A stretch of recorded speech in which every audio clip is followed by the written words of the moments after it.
When it comes to ski buddies, Kai Zackerson is about as good as they get.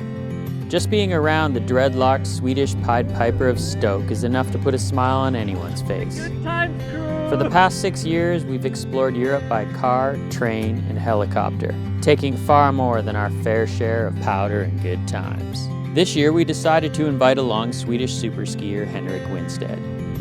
The plan was simple. Henrik and I would meet at the Salomon headquarters in Annecy, France, then drive to Chamonix, pick up Kai, and spend 2 weeks skiing all the resorts around the Mont Blanc Massif.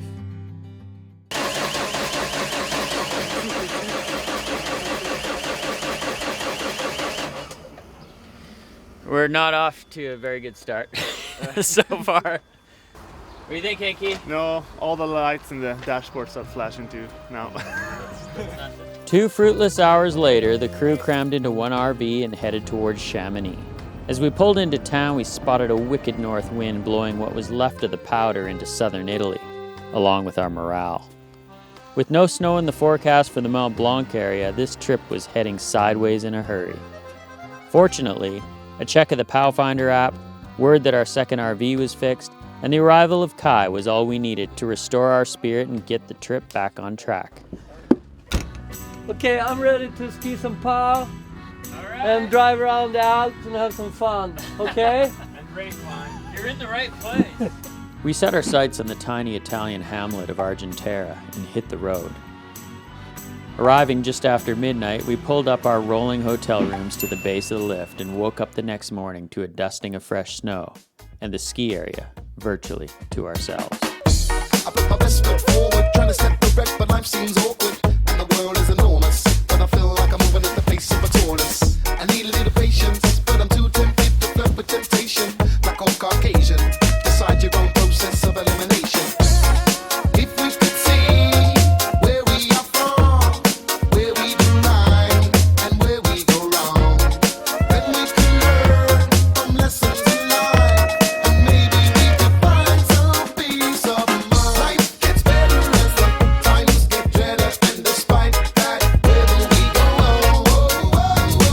Life seems rougher when the times get tougher, but surviving the rough will make you strong. Well, we've been waiting for it to clear up in Argentera, and it finally has. Full bluebird today, but well, a third of our crew's gone down with a little bit of a stomach issue, and which wasn't too pleasant out in the parking lot last night. I'm probably the next best qualified person to run a camera, so we're gonna hand off. And there's Ben. Real happy to be here right now. I felt better. And, boys, we'll try and make some magic, eh? Yeah.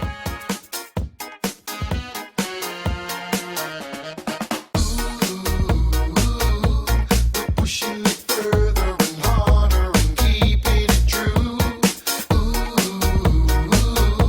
There's nowhere I'd rather be than to be right here with you. We're pushing it further and harder. It may have been the searing Mediterranean sun, the signs of avalanche on nearly every aspect, or pity for our comrades in the valley. Perhaps it was a combination of all three, but at day's end we decided to head north toward cooler temperatures and hopefully better skiing. We ended up in the Italian town of Claviere, which is part of the Via Lattea ski circus, straddling the French-Italian border. Falling off of the ledge, did you leave me for dead? No.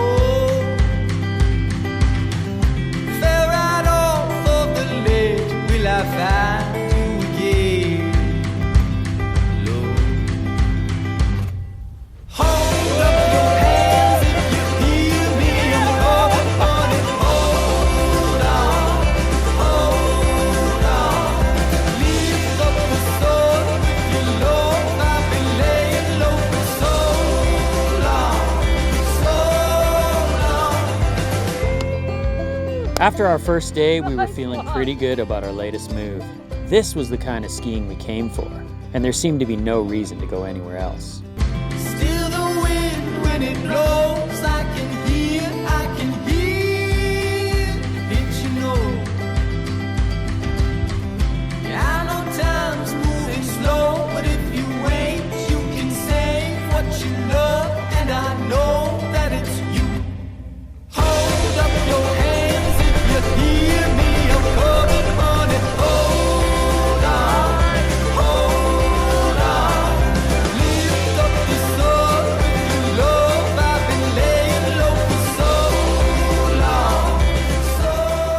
We were drunk on a cocktail of stoke and adrenaline.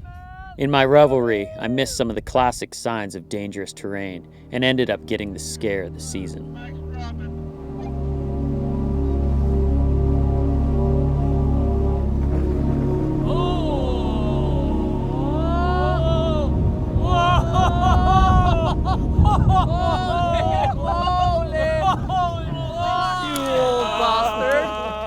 Kicked off. That was pretty deep cut. Yeah. Crazy. That was a bit scary, I have to say. We didn't expect to have that much action there, otherwise there's no way we would have skied it. But it shows us, you know, you gotta tread lightly out here and step carefully. That night back at the RV, we celebrated good friends and our good fortune. The next morning, we were back on the hunt for snow. Right there too. Saying south, back south again. Okay. With over 70 centimeters of new snow in the forecast, we began what was supposed to be a 4-hour journey to Isola du Mille. 8 hours later, the intensifying snowstorm and our RV's lack of traction forced us to retreat to the nearby town of Saint-Étienne-de-Tinay. The next morning, we swallowed our pride and did what every serious skier considers the ultimate in failure. We rented chains. Now we're just hoping to get the chains on and get all the big buses out of our way, and then we're gonna drive up to Isola du Mille.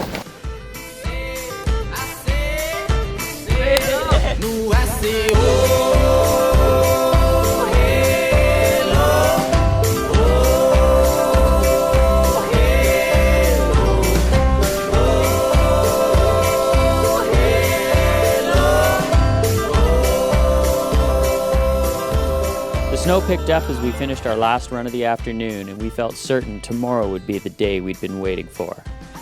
We awoke to 45 centimeters of fresh powder and made our way straight to the base of the lifts. With all the new snow, it took the patrol nearly 2 hours to get the mountain open. But nothing could bring us down. Not even watching the snow turn to rain at the top of our first run. 2, 3, 4.